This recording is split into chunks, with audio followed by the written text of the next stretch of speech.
Welcome to the Extra Mile podcast for bar exam takers. My name is Jackson Mummy, and each week we'll be bringing you updated information about the bar exam and what you need to do in order to make the next bar exam your last bar exam. Ready to get started? Hey everybody, welcome. Today is Wednesday, September 20th. We are glad to have you with us. We've got Tracy here. Hi Tracy, how are you? Good. Happy to be here. Yeah. And we got Brianna here, and it's nice to see you. I know you've got a busy life, and so good to see you. And June is here. June has been cooking up a storm, and so it's always good to get her out of the kitchen for a while and in here to work.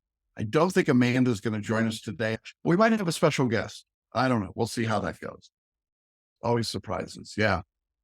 So in any event, we are going to be talking about Florida results today at some length. If you're not a Florida student, there's still a lot of you can take away from what we're seeing there. If you're a Florida student, obviously it's going to be pretty important. We're going to talk about boot camp because that's a big deal coming up. And we're going to answer a few questions. It was a pretty quiet week, I thought. June was a pretty quiet week with questions, wasn't it? As far as questions go, yeah, I was busy with results, but it was a quiet week with questions. So that tells me everybody's in study. They're down. They're study mode. They're getting into study mode. We like that. Yep. And so I want to talk about boot camp before I get to Florida results. So let's talk a little bit about boot camp. It's coming up November 3rd and 4th. We've made some pretty significant changes to boot camp. And the program is really good to start with, but we've added, Amanda's going to join us live. Brianna's going to join us via Zoom for some things and also some pre-boot camp stuff. Tracy and June and I and Amanda will all be there in Denver. And the big change is that Amanda's going to be teaching her MPT workshop, MBE workshop. That's right. Tracy's going to be teaching the writing workshop, and June's going to be doing the mindset workshop. So you're going to get this opportunity to do these workshops that you would normally pay $300 for, and you're going to be doing them in a small group setting live, in addition to my teaching on both mornings about photo reading and mind mapping. And that's very exciting. It's a big addition. It's adding a lot of value. In fact, I sat down and did the math. I got this right. If you did the MPT workshop, the MBE workshop, the essay writing workshop, and the mindset workshop, that's $1,200 worth of workshops. Plus we're giving you coaching with Brianna, that's $100, that's $1,300. Plus we're giving you credit or giving you a photo reading course worth $400. That's $1,700 worth of value. I don't know, maybe I'm worth $300 to do the teaching at the beginning, but that's your $2,000. That's a heck of a deal. You get a lot of stuff. It's worth it. Plus we got some swag. I got to show you. So there's this swag you're going to get, and there's more. Well, we got some surprises and some cool stuff covered. So anyway, here's the deal. We had originally planned to cap enrollment at 15, but because Amanda's there and we restructured it, we can take a few more, not a lot more. We can take a few more students. We've already got a pretty good registration. There are still seats available, but they will go fast now that results are coming out. So the process is that you need to apply to attend boot camp. And we're doing that for a couple of reasons. One is we want to know you really want to be there. We want to make sure we've got the right mix of people. June and Tracy and I have discovered over the years that one Eeyore and Debbie Downer can be very difficult in the room. We really are looking for the right mix of people. And so we're going to ask you to fill out a short application and submit it with a $100 fully refundable fee. If you're accepted into boot camp, your $100 is applied to your tuition. If you're not accepted, we refund the $100. So it's an opportunity for you to demonstrate that you really want to be there, and you need to grab your seat. We're going to sell out pretty quickly on this boot camp. I would encourage you to do that early. Flights to Denver. Tracy, you've been flying around a lot, but Southwest and Frontier and Spirit all fly into Denver. They're all pretty reasonable, aren't they? Yes, and United also comes in. Delta comes in. It's a hub, so it's pretty easy to find a flight. And we've got hotels at all different price ranges nearby. We're going to take care of your lunches on Friday and Saturday and your dinner on Friday. This is a pretty economical experience to have. The other really wonderful benefit we mentioned briefly, Brianna, you're going to be doing your time management workshop for boot campers, right? Yes. very excited about that. Yeah. And you're going to do it one-on-one. And the way that this works is once someone is enrolled in boot camp and they make their first payment or they pay in full, we're going to set up the scheduling so that they can do their one-on-one coaching with you in advance of boot camp. What's the advantage of doing the scheduling before boot camp in your view? Well, getting started with your studies now, but instead of having to wait until boot camp. So if you are thinking that you want that and you're also the time management, and you're also thinking that you are considering boot camp, go ahead and make that leap now, because the earlier you get started in your studies for the February exam, the less overwhelm and anxiety and stress you're going to have with having to fit in all the hours of study in in a shorter period of time. It's definitely a huge advantage to meet with me sooner rather than later. And we can go through all of your obstacles and hurdles, the known ones, the potential unknown ones that kind of come up, and we can fit all of that in, and you can have time off for the holidays and still enjoy your life while you're trying to go after this huge dream. I encourage our Yeah. students definitely invest in that sooner. There's a huge intangible that doesn't have anything to do with money in coming to boot camp, and that is creating relationships with other people that are on the same journey as you. I cannot tell you how important it is to have a study buddy, to have somebody that you can reach out to and talk to as you're going through this. And when you're in these breakout groups that we have of 4 or 5, maybe 6 people, to see other people's work and to hear the feedback from other people's work is incredibly valuable. You can't get that on one coaching because that's obviously you and one of the coaches. You don't get it on the group coaching because that's really not the function of the group coaching. We don't really critique work and that type of thing. So this is really an intangible but great opportunity but also more relationship, because this is a lonely journey. And if you don't feel lonely, you're going to be more successful. It is a huge confidence builder. We see students come in the beginning of boot camp and they're like this. And then when they leave, they're fully like this. And they're smiling and they're excited about this exam instead of because you come in and you learn I'm not the only one struggling with that. I'm not the only one having issues with that subject. I'm not the only one questioning what I'm doing. And that is really huge to get in there, like Tracy said, with your peers and be like, oh, I have a community. I'm not the only one. And you don't really get that. Even on the group coaching call, you get, but in person, you really get it. And it really does beef up your confidence of, oh, I am doing this correctly. Good. You get that feedback instantly instead of having to wait for it. And that is a big part of it too, is it really does boost your confidence that you're doing things. I think the word properly, but that's what people say a lot. Am I doing it correctly or properly? And that's a big thing of boot camp is the level of confidence that the students come out of boot camp. Yeah. What people want to know is, will it help me pass the bar? So here's what I can tell you. We've gotten just a little bit of results in Florida and a little bit of UB. We've had a couple of boot campers who have already passed, and we're very proud of them and very excited for them. You'll hear more of their stories as we begin to do interviews over the next couple of weeks. But going to boot camp is a qualitative decision that will help you pass the bar. And so if you were unsuccessful, for example, in the Florida exams or some of the UB jurisdictions that we've heard from, and I'm doing a video for you, which is what will happen when I get your score sheet. I'm just telling you now, my number one recommendation will be come to boot camp.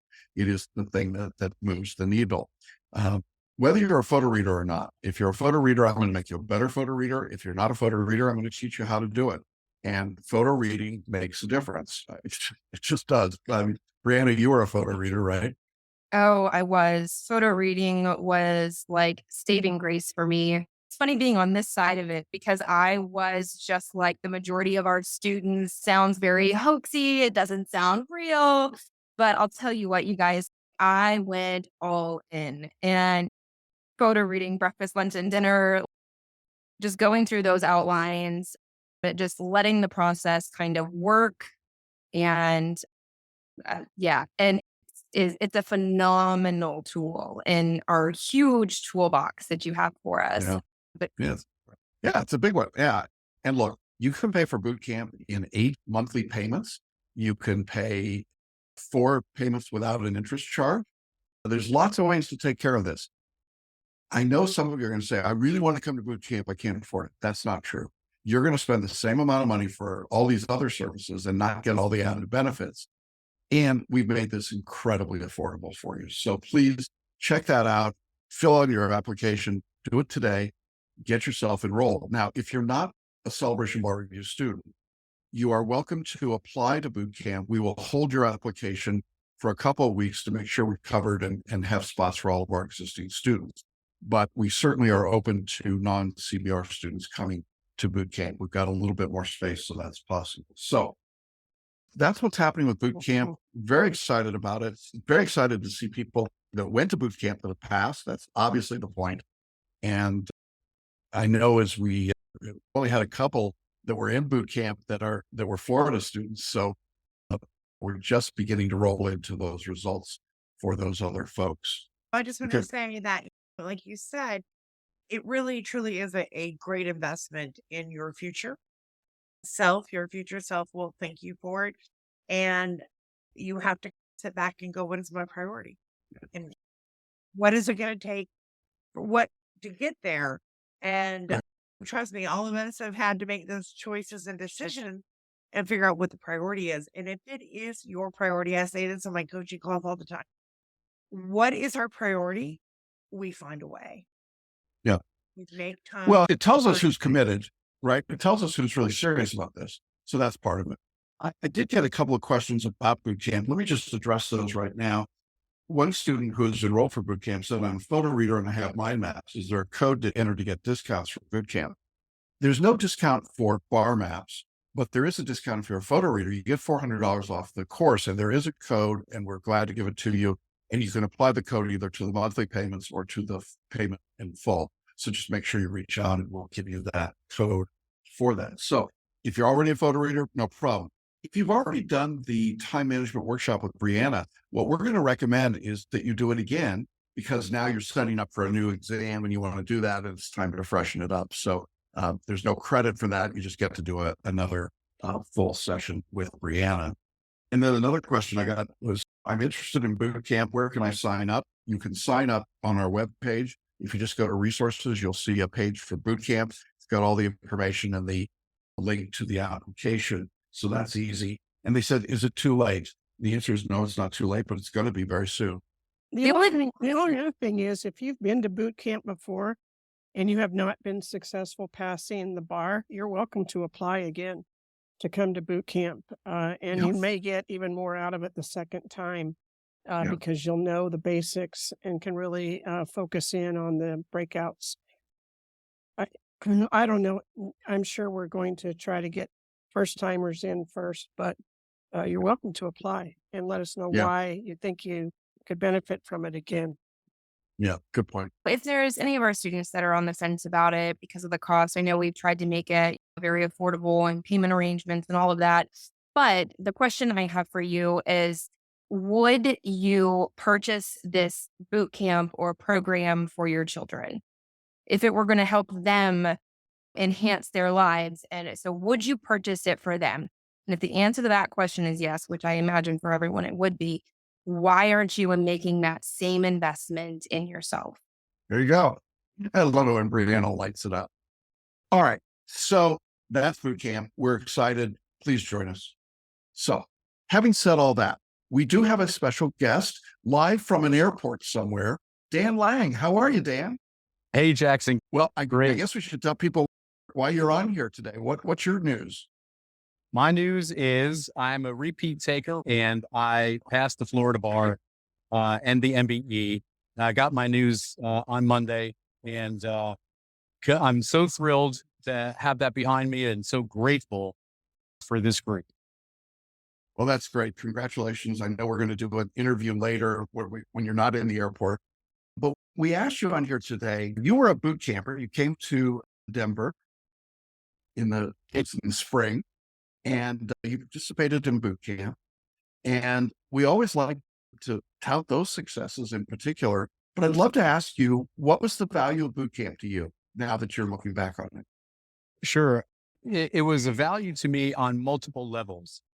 I not going to fib here that taking it additional times is a challenge. I felt a lot of guilt about committing the time and the resources to continuing to try to pass this exam. I had come close a few times, but just couldn't get over the hump. So coming to boot camp really helped me center my mindset. It provided me tools and one-on-one instruction to really focus on things like my writing that needed assistance, really drilling down on FLA, getting to the points on your essays. I had enrolled in photo reading prior to boot camp, but didn't really grasp it. That was tremendously helpful during boot camp to really drill down on that. And then the other part of boot camp is you're in the room with a small group of people who all have the same goal, and it's being conducted by another smaller group of people who really have your best interests. And you have the feeling that these people are doing everything in their power to get you across the finish line. So from a multiple level experience, it was really helpful. And I came back feeling like, you know what, I can do this. And it really helped to get me across the line. Yeah, it's great you're saying all this because you didn't hear us saying all that before you got here. But you just reinforced everything that we've said. One of the things that we saw, Dan, was that by coming to boot camp, you expressed externally your commitment to passing, right? And yes, it took time and resources and energy. But once you were here, you dove into it. You got into the work. You worked with June on mindset and with Tracy on writing and photo reading with me and using these tools. And June and Tracy and I all felt coming out of boot camp, Dan's going to pass. It just was like, yeah, this guy's got it. He's ready to go. It made a difference.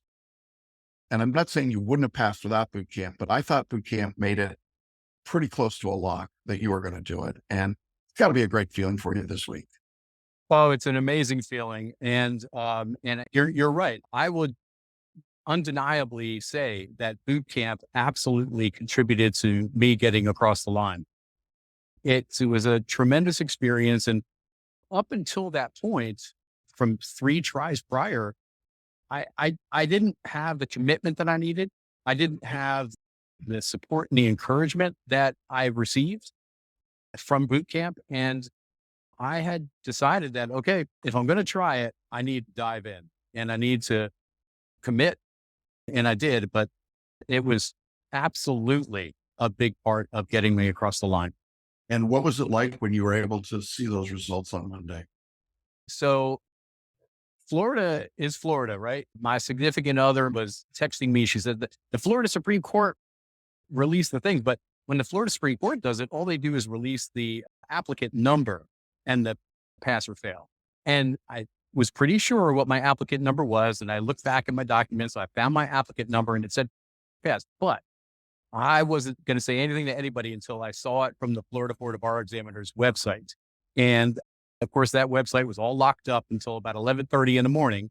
And then I saw it on there and what a relief. It's an indescribable feeling to see that in writing. One of those powerful experiences in boot camp was envisioning and believing. And I remember that distinctly and replayed that moment in my mind many times between boot camp and Monday. Yeah, that's awesome, man. We're so proud of you. Thanks so much for taking a couple minutes out and joining us today. Boot camp makes a difference and doing the work makes a difference. And Dan put in the effort. He did what we asked him to do and he gets the passing result in a year when repeat takers had a 30% pass rate. Man, that's an accomplishment. I am so proud of you. I know Tracy and Brianna and Amanda and June and everybody is proud of you. Yeah, Dan, I saw a light bulb go off while we were working together on your writing. and you really started to get it. And part of it was listening to other people's essays and really being able to factor all that in. And then the other important thing is if you go to boot camp to do what Dan did, he got on my calls almost every week, group Yep. coaching calls, and kept building and building on that base that he had in boot camp and kept the momentum up because of it. And we did some writing work in the group coaching call. I just saw you going into that test with such confidence. Happy for you. That's just such great news. Thank you, Tracy. I won't soon forget that sitting at your table and working on the writing, and that momentum that you just mentioned is something that I don't think you can get anywhere besides boot camp, because boot camp arrives maybe in the middle of your studies, right? In the weeks as you're preparing for the bar exam. It gets tedious and discouraging. Going to boot camp does re-energize you, gives you that momentum, and working collaboratively with others is really helpful. So I strongly encourage it. Thank you, Dan. We will talk to you later, and we'll let you get on your airplane now. And Thank you. thanks so much for hopping in here today. And again, congratulations. Thank you. Thank you so much Congrats, to all of you. Dan. Yeah. Thank you. Is Yeah. that Brianna? Yeah. Yes. Yeah. Yes. was Who I also pleasure worked with. Yes. And so helpful. I can't thank you guys enough. Great. Thank you. Well, there you go. Don't believe us? Listen to him. That's great news. Let's now turn to results. I'm going to get to Florida. That was obviously the big set of results, but I want to just update everybody on the results in the last week. We did get a couple of jurisdictions reported in the last week. Missouri came in at the UB jurisdiction. The repeat taker pass rate was 37%. The overall was 81%, and there were 660 bar takers. So that's a pretty good number. I like that. In Missouri, that's pretty strong. In Utah, there are only 270 takers. So take it for what it's worth. The repeat bar taker pass rate is the highest I've ever seen, 73%, but the overall was 92. Look, Utah, I don't know, there's something in the air there. That's a great set of results there. In Vermont, again, very small number, only 57 bar takers there. Repeat taker pass rate was 30%. Overall was 58%. Those were the only states outside of Florida that reported last week. Again, Utah and Vermont and Missouri, all UB jurisdictions. Interesting there. But of course, the big story is Florida. And let me just give you the numbers, then give you a little bit of analysis, and we'll talk about it with Tracy and Brianna. First of all, the big number here is the overall pass rate. It's 61%, and we'll compare that in a minute for previous years. The first-time taker pass rate, and there were about 2,000, a little over 2,000 first-time takers, was 72%, which in the new paradigm of the bar exam is a pretty good number. The repeat bar taker pass rate, there were 1,700 repeat takers, so that's interesting. Nearly as many repeat takers as first-time takers. 30% pass rate for repeat takers. Now that's a higher number than we've had historically in Florida on the July exams, and certainly interesting to see that. One of the things that really jumps out at me, clearly these are big jumps from February numbers. So one of the questions I get is, wow, is the July test easier? The answer is no, it's the same test. It's just a difference in the makeup. So on this exam, you had 1,700 repeat takers and 2,100 first-time takers. In February, you could flip it. It's actually the majority of repeat takers, and that's what drives the numbers down. The results last February in Florida, the overall pass rate was 39%, and the repeat taker rate was still at about 26%. But there are only 2,100 bar takers in total.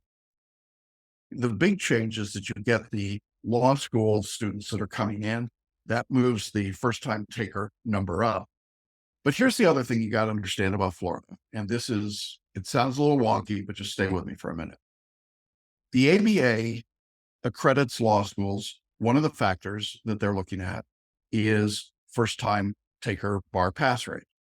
And obviously that's a big issue for some of these schools in Florida. that are constantly on the verge of accreditation problems. Some of these schools don't have great first-time taker pass rates. Well, if you're the dean of one of those schools, what do? A very clever dean a couple of years ago figured out that the answer was you tell all of your graduating 3Ls or 4Ls who you think are academically challenged and might not pass. What you do is you say, don't sit for the July bar exam if you're in the traditional graduating class. Sit out 6 months and we'll give you a work stipend or some sort of a stipend to study for the bar or do something. And then we'll have you sit for the February test. You say, why would they do that? Well, the way the Florida bar reports this is that if you graduated, instead of sitting for the July exam, you sat out. When you go in February 2024, you are not a first-time taker, even though it's your first time in the bar. They consider you to be a repeat taker. Interesting, huh? Because now what you've done is you basically offloaded on your books the people that might not pass. And so you're just pushing through the people that you think are going to pass. So now, having said that, the overall accredited Florida Law School pass rate on this exam was 73.7% first-time takers. A pretty good number. I mean, in this day and age, that's a number that most of us could live with. Some of these numbers were as high as 91% FIU. Wow, it's a great number. Some of them were as low as 50%. What's going on here? And I will not make any friends in Florida for saying this, but there is wild statistical manipulation going on. And so I say all of this to tell you that the numbers that were done don't mean exactly what they seem. Okay. There is some real game playing going on here. And when you hear and see these numbers, there's some strange things that go on. That's where the numbers look to be. They're better numbers than we've seen. That's good. And from my standpoint, we've had good success. Florida is a self-reported jurisdiction, which means if anybody tells you that they know the exact pass rate, other than the bar examiners, they're lying to you. There is no released rate that goes out to the deans and the law schools and so on. That doesn't happen. So based on our self-reporting, we are doing very well. We had a number of students pass. We also had a number of students, and this is the heartbreak, who pass Part A or Part B, but not the overall, and end up failing the exam by 1 point, 2 points, 3 points. This is very frustrating, but those people will pass. But in general, this was really good. Brianna, what's your take on this? You've been watching this for a while. Right up until you started mentioning the statistical manipulation, it makes me wonder if this conversation is moot.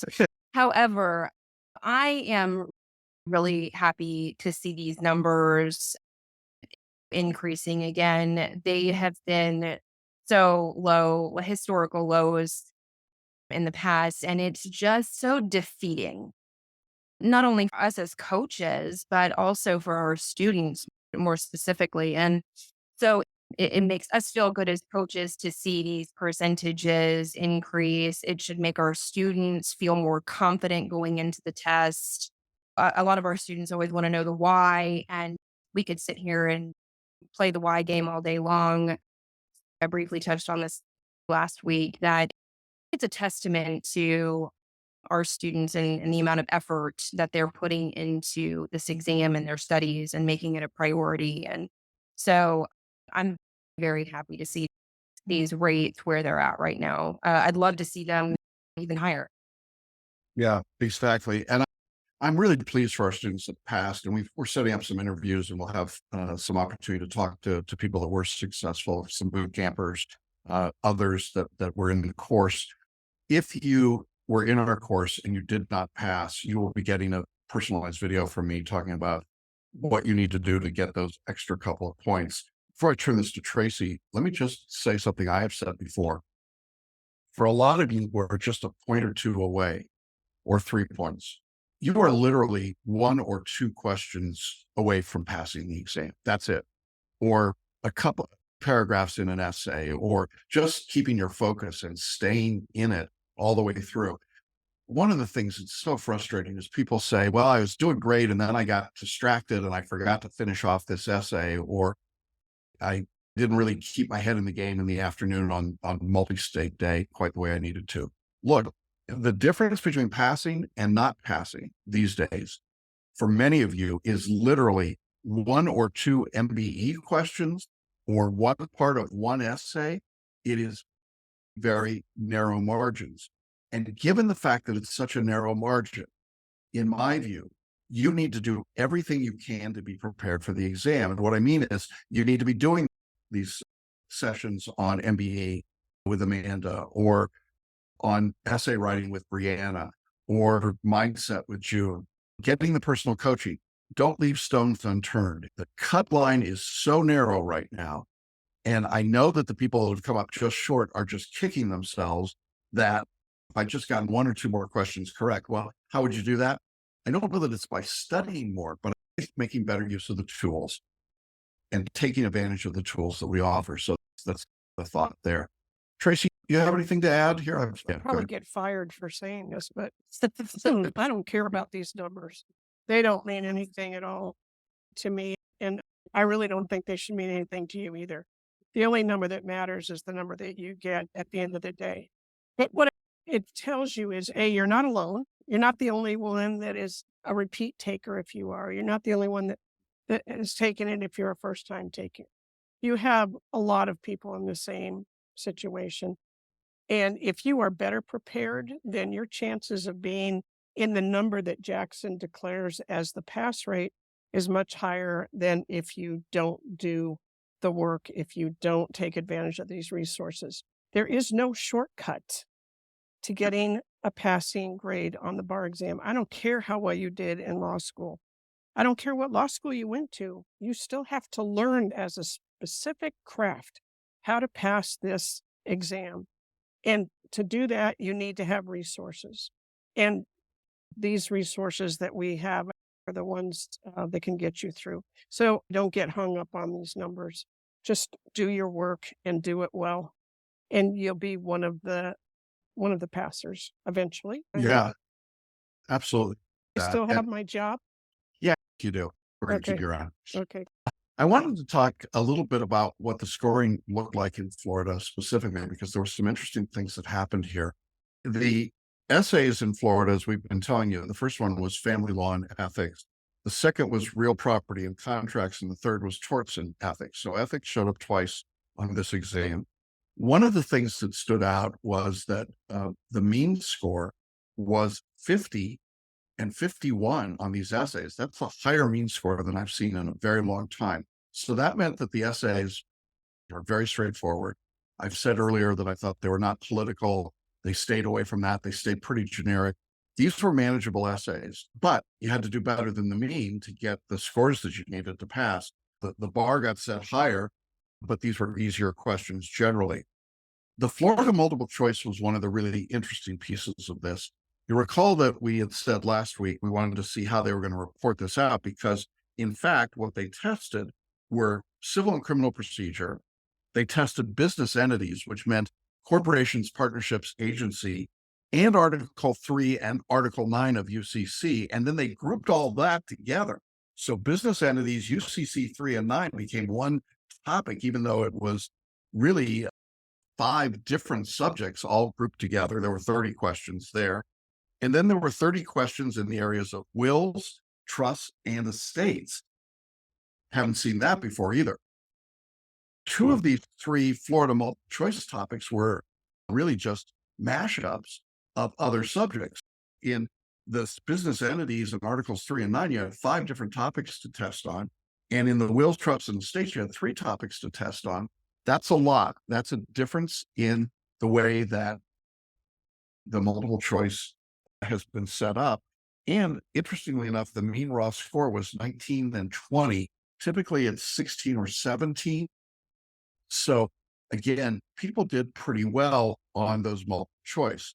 We did get a question from a student that took the Florida exam that said the state essays raised some new and unfamiliar issues like consent to adoption. And there was a lot in the multiple choice that I'm not sure I'd seen before. We get that. Most of the material was there. We consistently update our materials, and we went back after the Florida exam, put in those questions and model answers, and we are updating materials as we need to. But frankly, we had more multiple choice questions for trusts UCC3 and UCC9 than any of the big box bar reviews. So there's plenty of material there. And if you're a Florida bar taker, I don't want you to be worried that something has changed and we haven't covered it. We were actually in front of on most of it. I had one other Florida note, and then we're going to have Tracy talking about Gran Turismo. We had a student that passed the Florida exam as a repeat taker, and then found out that they didn't have their MPRE in line, but the deadline for MPRE was before results came out. And she made the point, and it's a good one, that there are these ridiculous deadlines. Whatever your jurisdiction is, check your deadlines. You might have to apply for MPRE before you get your results out. And if you have to, that's just the reality. The student asked if we could remind them of those deadlines. We prepare students in 42 jurisdictions. We don't keep track of all the deadlines. They change repeatedly, and it's frankly not something that we have the capacity to do. We would assume that as a future lawyer or a current lawyer, you understand the importance of deadlines, and you understand the importance of checking those bar examiner websites and making sure that you're not missing deadlines. Now, if you were in Florida and you passed and you did not sign up for the MPRE, it's too late. You're going to have to wait now for the next administration of the exam.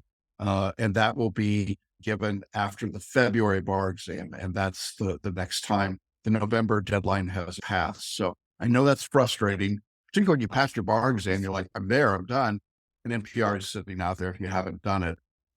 Make sure you're checking deadlines. I don't know what else to say about that. It's incredibly frustrating, but there you go. That's the nature of our industry, and it's the nature of the bar exam. Fun times. Oh, one other thing I needed to say about Florida. Florida announced last week that they will continue to give the multi-state bar exam through 2026. We knew that they were not going to go to the next generation exam. We don't know what they'll do after 2026. Shouldn't impact anybody that's watching or listening today, but Florida's going to stay with their exam through 2026. So for the foreseeable future, this is the test that we're looking at. Any final wrap-up comments about Florida and results? Brianna, Tracy? I just wanted to touch on something that Dan mentioned that I maybe could have very easily been glanced over by some of our students. If you find yourselves in the category of quote unquote having failed the exam or not having the results that you got, one of the things that he said was that he recognized where he was at mentally and in his preparation for his previous times when he went in to take the exam. He didn't have the confidence. He didn't have the right mental headspace. He recognized in full detail the difference between why he failed, why he didn't get those results, and the difference now. So I would encourage you to get completely real with yourself. Figure out where you maybe didn't put enough work in, or you maybe weren't in the right headspace. You didn't make it a priority. Recognize that. And then ask yourself, how do I overcome that this time? What are the things that I can do different this time? And just reframe that for yourself. Tracy did something on rain a while back, and this kind of touches a little bit on that. I'm not going to rehash it, but it was in a previous episode. And that's just a really powerful tool you can have in order to try to change that result next time. Yeah, good point. Well, Tracy, this is probably a good segue into your discussion about Gran Turismo. Why don't you take it from here? Okay. You can't study all the time. And sometimes you need comfort food too. And popcorn is the best comfort food I know of. Take a break. Go see the movie Gran Turismo. Gran Turismo is about car racing. That's true. But it is not about car racing. It is about taking your dream, working at it day and night, basically focusing completely on it and turning that dream into reality. The setup for this story, and it's a true story, is about this young man, and he's what I'd call a kid, but he's probably 20, 21, and his name is Jan. And against his father, telling him he's not going to amount to anything. And you may relate to some of this story with people telling you, look, why don't you just give this up? You can't do it. You haven't passed. You're never going to pass. You're wasting our resources. Dan talked about feeling guilty because he was wasting resources trying to pass the exam. You may have this kind of experience too. All these people in Jan's life was telling him, look, this is just a video game. And he kept saying, it's not a video game. It's a simulation experience. And I know more about these cars than most of the engineers because I've studied them inside and out. Well, Nissan has a contest for these simulated home drivers that if they can get in this simulated contest and if they win, then they get to go to actual drivers academy. And if they place in the top 3, then they will get to drive a car in a race. So, of course, I'm going to tell you it's a feel-good movie in the end, but I can also tell you that one little mistake, one little lapse of concentration, one little, yeah, I got this, can result in some horrific accident. So why am I telling you about this? Well, A, because you need to take some time to go do something fun, and this movie was really fun. But B, you need to see the parallels maybe in your own study journey that you need to understand what you're doing here inside and out. And we have the tools for you to do that, but you need to understand photo reading. Brianna said she had done it, but once it really clicked for her, then she really understood it. Same with Dan. He had done it, but once he went to boot camp, it really clicked for him. And once it really clicks for you and you understand what you're trying to do inside and out, then you too can be at the front of the pack and get in Jackson's really morose statement about how many people have passed and how many people have not passed. But you can be in that I passed rate as Dan is today. Gran Turismo. Have a great week, you guys. Awesome. Thanks, Tracy. We will be back next week. In terms of results, as we swing into this last part of September, this is a quiet time now after Florida results for a little while. And then near the very end of the month, beginning of October, we should see Texas and New York. Those are the next 2 big states I would expect. And then when we get into October, we've got a few more states coming along. So stay tuned. There's more to be seen, but so far the numbers look good. I like what I'm seeing generally. I'm very pleased with our student results, and I'm encouraged by all of that. So I'm going to leave you just with this. Come to boot camp. Not because we need the money. We don't. We need you to pass. And this is the best way. And so please consider that. Make the effort. Don't get locked out. Don't get left out. We will see you all next Wednesday. Have a great study week. And thanks everybody for being here. Thank you, Tracy, Brianna, thank you, June. Thanks, Dan from the airport. And everybody have a great week. See you next week. Bye-bye.